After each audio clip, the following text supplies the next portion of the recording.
So it seems everyone is obsessed with contouring and highlighting at the minute, so I'm going to get Kate to take us through some of the best products. There's so many different things on the market for contouring at the moment, like these kits that have contouring, highlighting and blush, or you can use separate products, like a nice matte bronzer, that's the Bahama Mama, then a nice shimmery highlighter. But you can also use different textures to highlight. You can use the liquid highlighters from Face Atelier or this one from the Kardashian Beauty range.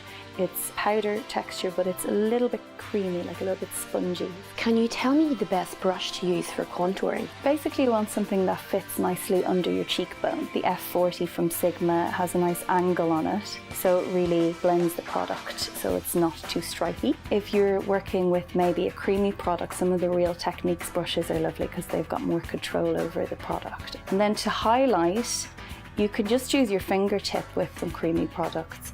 But if you want to be a little bit more careful about your application, something like this brush from Real Techniques. I'm going to contour Pippa's face now with the Bahama Mama bronzer and the F40 brush from Sigma. So I'm just going to pop the brush under the cheekbone and do a slightly curved line and then blend it up onto the cheek. Next I'm going to define the jawline a little with a really see-through application of product. And then finally sweeping it from the corner of the eye out into the hair, that's the temple. You can also use the bronzer just to give a little bit of a glow to the skin. So along the hairline, down the centre of the face, to give a bit of a bronzed glow. I also use bronzer to contour eyelids by switching to a smaller brush like the Sigma Eve 35.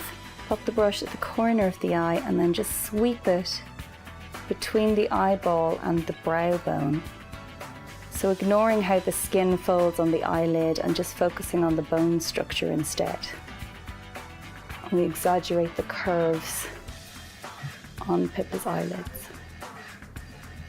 To complement the shadows I've put on Pippa's face, I'm going to use a highlighter to draw areas of the face forward. The light bounces off the top of your cheekbones and kind of plumps out areas of your face. And if I switch to a smaller brush, I can pop a bit of highlighter on the eyes as well. Just going to pop a little V of highlighter in the inner corner of the eye.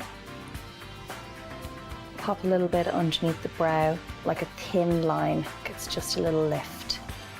And finally, if you want to add a little bit of blush, you're looking for a warm colour to add a flush to the cheeks. So your contouring is under your cheekbone, your highlighter is on top of your cheekbone, and your blush goes on the cheek itself. You don't want it to be closer to your nose than 2 fingers width, so that you don't look too flushed. And that's a lovely contoured face.